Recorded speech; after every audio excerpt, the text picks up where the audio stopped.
नमस्कार। BSc first year की botany की ऑनलाइन क्लासेज में अपन ने पिछले वीडियो के अंदर क्लोरोफाइसी और केरोफाइसी वर्ग के सदस्यों के सामान्य लक्षणों के बारे में चर्चा की थी। आज के इस वीडियो में अपन वॉल्वॉक्स के बारे में पढ़ेंगे। तो शुरुआत करते हैं वॉल्वॉक्स के सिस्टमैटिक पोजीशन के बारे में। अर्थात वॉल्वॉक्स का अगर अपन क्लासिफिकेशन देखें तो वॉल्वॉक्स को क्लोरोफाइसी वर्ग के अंदर रखा गया। इसका गण है या ऑर्डर वॉल्वोकेलीज है और वॉल्वॉक्स को वॉल्वोकेसी फैमिली के अंदर रखा गया और जीनस क्या हो गया, वॉल्वॉक्स हो गया। वॉल्वॉक्स की अब तक 20 जातियां हैं जो ज्ञात हो चुकी हैं। वॉल्वॉक्स वर्ड है जो लैटिन भाषा के वॉल्वियर शब्द से लिया गया है, जिसका मतलब होता है लुढ़कना या रोलिंग। इसलिए वॉल्वॉक्स को रोलिंग एल्गी या लुढ़कना शैवाल भी कहते हैं। अब अपन पढ़ते हैं वॉल्वॉक्स का प्राप्ति स्थान या ऑकुरेंस। वॉल्वॉक्स कहाँ पाया जाता है? तो वॉल्वॉक्स है जो अलवणीय जलीय आवास यानी कि फ्रेश वाटर हैबिटेट में पाया जाता है। कभी कभार जो वॉल्वॉक्स जो तालाब होता है उसकी संपूर्ण सतह पर फैल जाता है, जिसके कारण जल का रंग है जो गहरे हरे रंग का दिखाई देता है। इसके अलावा वॉल्वॉक्स है जो स्थिर जल के अंदर भी पाया जाता है। वॉल्वॉक्स है जो स्थायी और या अस्थायी जल कुंडों में जो सूक्ष्म हरे गोलाकार पिंडों के रूप में भी दिखाई देता है, यानी कि इसकी बहुत सारी कॉलोनियां हैं जो जल की सतह पर तैरती रहती हैं। भारत के अंदर है जो वॉल्वॉक्स की 5 जातियां ज्ञात हैं, जिनमें से Volvox globator, Volvox aureus, Volvox prolificus, Volvox africanus and Volvox rousseletii हैं। सामान्यतः वॉल्वॉक्स ग्लोबेटर हैं जो अधिकता से पाई जाती हैं। अब अपन वॉल्वॉक्स की स्ट्रक्चर के बारे में पढ़ते हैं। तो वॉल्वॉक्स हैं जो एक कॉलोनियल एल्गी होती है, यानी कि कॉलोनी के रूप में पाया जाता है। तो कॉलोनी को क्या बोलते हैं? वॉल्वॉक्स की कॉलोनी को सिनोबियम बोलते हैं। अपने सिनोबियम के बारे में पढ़ा था कि इसके अंदर जो सेल्स नंबर होते हैं और सेल साइज होती है वो फिक्स होती है, और जो कॉलोनी का शेप होता है और साइज होता है वो भी क्या होती है, फिक्स होती है। तो वॉल्वॉक्स कैसी एल्गी है? कॉलोनियल एल्गी हैं। और जो कॉलोनी होती है वो कैसी होती है? खोखली होती हैं और गोल या अंडाकार होती हैं। और ये जो कॉलोनी होती है इसके अंदर या तो वाटर भरा रहता है या जिलेटिनिस म्यूकस या जिलेटिनी पदार्थ भरा रहता है। इस कॉलोनी के अंदर जो सेल्स नंबर होते हैं वो 500 से लेकर 60,000 तक भी हो सकते हैं। जैसे वॉल्वॉक्स ऑरियस, इसके अंदर है जो सेल्स नंबर है वो 500 हैं। वॉल्वॉक्स ग्लेबर्टर में है जो 20,000 है। और वॉल्वॉक्स रुसेल्टाई जिसके अंदर कोशिकाओं की संख्या है जो 60,000 तक होती है। अब जो वॉल्वॉक्स होता है, वॉल्वॉक्स के जिस तरफ वेजिटेटिव सेल्स होती हैं उसको वॉल्वॉक्स का अग्रभाग कहते हैं। और जो ये वेजिटेटिव सेल्स होती हैं वो मोटाइल होती हैं।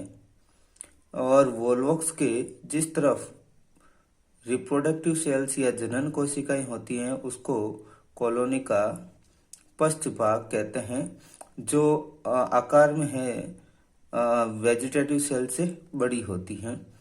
जनन कोशिकाएं या रिप्रोडक्टिव सेल्स हैं जो नॉन मोटाइल होती है, इसके अंदर फ्लैजिला एब्सेंट होते हैं।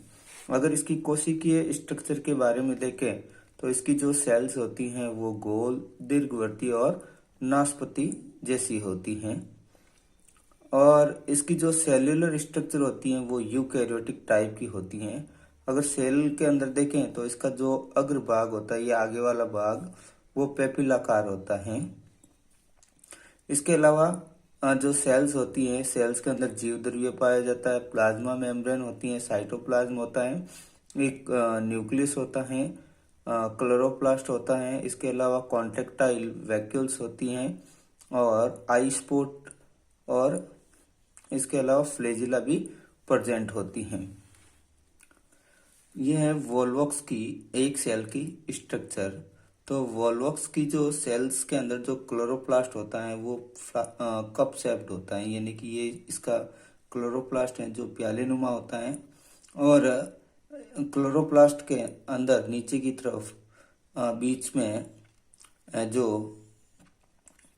पाइरिनोइड प्रेजेंट होते हैं, जिनकी संख्या एक भी हो सकती है या एक से अधिक भी हो सकती हैं। वोल्वॉक्स की जो सेल्स होती हैं उसके जो साइटोप्लाज्म होता है और साइटोप्लाज्म के अंदर जो न्यूक्लियस होता है, दोनों ही जो क्लोरोप्लास्ट के द्वारा बनी खोखली गुहा होती है उसके अंदर ये सिचुएटेड रहते हैं। वोल्वॉक्स के सेल्स के अग्रभाग पर यानी कि आगे की तरफ है जो फ्लैजिला प्रेजेंट रहती हैं।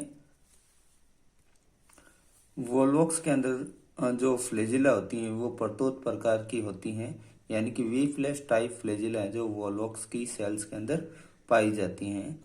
इसके अलावा वोल्वॉक्स के अंदर संकुचनशील रिक्तिकाएं या कॉन्ट्रेक्टाइल वैक्यूल्स पाई जाती हैं, जिनकी संख्या दो से अधिक होती हैं।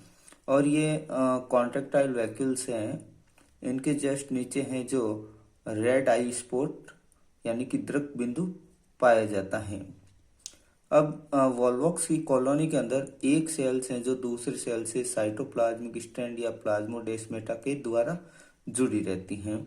वोल्वॉक्स की कॉलोनी या सिनोवियम के चारों तरफ है जो जिलेटिनियस एनविलोप या आवरण पाया जाता है। इसके अलावा वोल्वॉक्स की प्रत्येक सेल्स के चारों तरफ भी है जो जिलेटिनियस एनविलोप या आवरण पाया जाता है। तो अभी अपन ने पढ़ा था कि जो क्लोरोप्लास्ट होता है वो कप शेप्ड होता है और इसके अंदर है जो पाइरिनोइड प्रेजेंट होता है, वो भी कहाँ बीच में प्रेजेंट होता है। और जो न्यूक्लियस होता है और साइटोप्लाज्म होता है क्लोरोप्लास्ट की खोखली गुहा के अंदर सिचुएटेड होते हैं। इसके अलावा इनके अंदर कॉन्ट्रेक्टाइल वैक्यूल्स हैं जो 2 से 6 होती हैं और शीर्ष भाग पर सिचुएटेड होती हैं। और कॉन्ट्रेक्टाइल वैक्यूल्स के अंदर रेड आई स्पॉट होता है जो कॉन्ट्रेक्टाइल वैक्यूल्स के नीचे की तरफ पाई जाती हैं। और इसके अलावा आपने पढ़ा था इनके अंदर whiplash type flagella present होती हैं। और जो कॉलोनी के अंदर सेल्स होती हैं वो प्लाज्मोडेस्माटा के द्वारा एक दूसरे से जुड़ी रहती है, लेकिन वोल्वॉक्स मोनोनी और वोल्वॉक्स टार्टियस होता है उनके अंदर प्लाज्मोडेस्माटा एब्सेंट होता है। और इसके अलावा सिनोबियम और इसकी जो प्रत्येक इंडिविजुअल सेल्स होती हैं जो जिलेटिनियस एनविलोप के द्वारा ढकी रहती हैं। अब अपन पढ़ते हैं वोल्वॉक्स के अंदर रिप्रोडक्शन। तो वोल्वॉक्स के अंदर रिप्रोडक्शन है जो 2 मेथड से होता है, अलैंगिक जनन और लैंगिक जनन। अलैंगिक जनन है जो वोल्वॉक्स के अंदर फेवरेबल कंडीशन में होता है, अर्थात बसंत ऋतु और ग्रीष्म ऋतु के समय होता है। जबकि लैंगिक जनन या सेक्सुअल रिप्रोडक्शन है जो अनफेवरेबल कंडीशन में होता है और कब होता है, ग्रीष्म ऋतु के अंत में है जो इनके अंदर प्रारंभ होता है। तो अपन पढ़ते हैं इसके अंदर एसेक्सुअल रिप्रोडक्शन या अलैंगिक जनन। तो वोल्वॉक्स के अंदर अलैंगिक जनन या एसेक्सुअल रिप्रोडक्शन है जो कोलन के पीछे की भाग में स्थित विशेष प्रकार की जनन कोशिकाओं के द्वारा होता है, जिन्हें अपन बोलते हैं गोनिडिया या अनिषेक जीवक या पार्थिनो गोनिडिया कहते हैं। तो अलैंगिक जनन किसके द्वारा होता है, गोनिडिया के द्वारा होता है। और गोनिडिया क्या होती है, विशेष प्रकार की रिप्रोडक्टिव सेल्स होती हैं जो कहाँ सिचुएटेड होती हैं, कॉलोनी के पीछे वाले भाग में सिचुएटेड होती हैं। अब जो गोनेडिया की सेल्स होती हैं वो दूसरी सेल्स की तुलना में साइज में बड़ी होती हैं और इनका जो साइटोप्लाज्म होता है वो डेंस या गाढ़ा होता है और इनके अंदर एक बड़ा न्यूक्लियस प्रेजेंट होता है, लेकिन आई स्पॉट और फ्लैजिला है जो इसके अंदर एब्सेंट होती हैं। अब जो गोनेडियम होता है उसके जो जीवद्रव्य होता है या गोनेडियम का जो जीवद्रव्य होता है उसके अंदर कंटिन्यूसली लगातार है जो 3 लॉन्गिट्यूडिनल डिवीजन यानी कि अनुदैर्ध्य विभाजन होते हैं और जिससे 2, 4 और 8 सेल्स की स्ट्रक्चर फॉर्म्ड होती हैं। और जो 8 सेल्स की स्टेज होती हैं उसको अपन बोलते हैं प्ले की अवस्था। प्ले की अवस्था के बाद में पुनः इसके अंदर और लंबवत विभाजन होते हैं या लॉन्गिट्यूडिनल डिवीजन होते हैं, जिससे 16 सेल्ड स्टेज का फॉर्मेशन होता है। फिर इनके अंदर और डिवीजन होता है तो बहुत सारी सेल्स का फॉर्मेशन होता है, और ये सेल्स हैं जो एक दूसरे से प्लाज्मोडेस्माटा के द्वारा जुड़ी रहती हैं, और सेल्स के ऊपर की तरफ है जो फाइलोपोर या एक छिद्र प्रेजेंट होता है, जिसको तुम्बिका रंध्र भी बोलते हैं। अब जब वॉल्वॉक्स के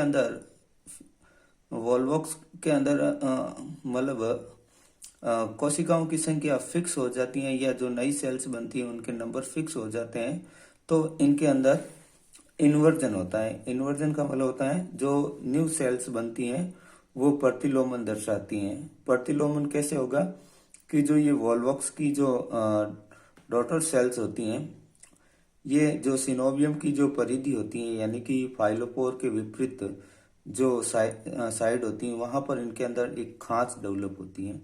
ये खांच क्या करती है, इन सेल्स को ऊपर की तरफ फाइलोपोर या तुम्बिका रंध्र की तरफ इनको धक्का देती हैं। तो धक्का देने के बाद में इनकी सेल्स हैं जो उल्ट जाती हैं। उल्टने के बाद में सारी सेल्स हैं जो उस टाइम है जो नेक्ड होती हैं। फिर जब न्यू कॉलोनी बनती हैं तो इनके अंदर फ्लैजिला डेवलप हो जाती हैं, और प्रत्येक सेल्स के चारों तरफ है जो जिलेटिनियस मेम्ब्रेन का आवरण बन जाता है।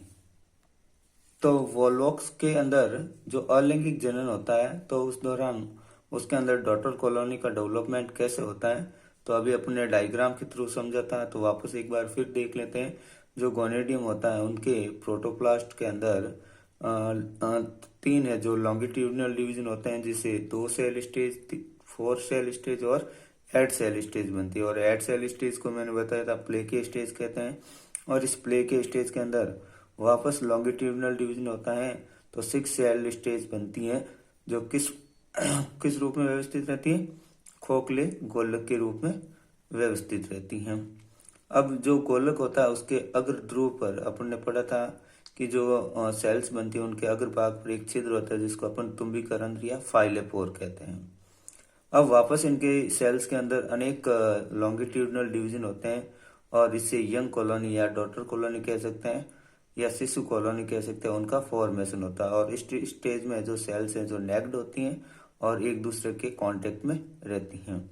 अब क्या होता है, शिशु कॉलोनी के अंदर इन्वर्जन होता है, यानी कि उनका प्रतिलोमन होता है, और जो सेल्स होती हैं वो कोशिकाओं का अग्रभाग है जो सिनोवियम की परिधि की तरफ हो जाते हैं। यानी कि पहले किसकी तरफ था, फाइलोपोर की तरफ था, अब है जो सिनोवियम की परिधि की तरफ हो जाता है। फिर इस सेल्स के अंदर फ्लैजिला डेवलप होती है, और प्रत्येक सेल्स हैं जो अपने चारों तरफ है जो जिलेटिनी कोशिका भित्ति स्त्रावित कर लेती हैं। अब जो डॉटर कॉलोनी बनती हैं वो क्या करती हैं, सिनोवियम के जिलेटिनी आधात्री के अंदर स्वतंत्र रूप या फ्रीली है जो तैरती रहती हैं। जब सिनोवियम है जो डेस्ट्रॉय हो जाता है, तो डॉटर कॉलोनी है जो इसे रिलीज हो जाती हैं। तो ये जो डॉटर कॉलोनी होती हैं वो जल के अंदर तैरती रहती हैं, या कुछ वॉल्वॉक्स की स्पीसीज होती हैं उनके अंदर है जो वो डॉटर कॉलोनी है जो सिनोवियम के अंदर 2 से 3 पीढ़ियों तक रहती हैं। तो अपन इस वीडियो के अंदर वॉल्वॉक्स के अंदर अलैंगिक जनन के बारे में पढ़ा था। अपन नेक्स्ट वीडियो में पढ़ेंगे वॉल्वॉक्स के अंदर लैंगिक जनन कैसे होता है।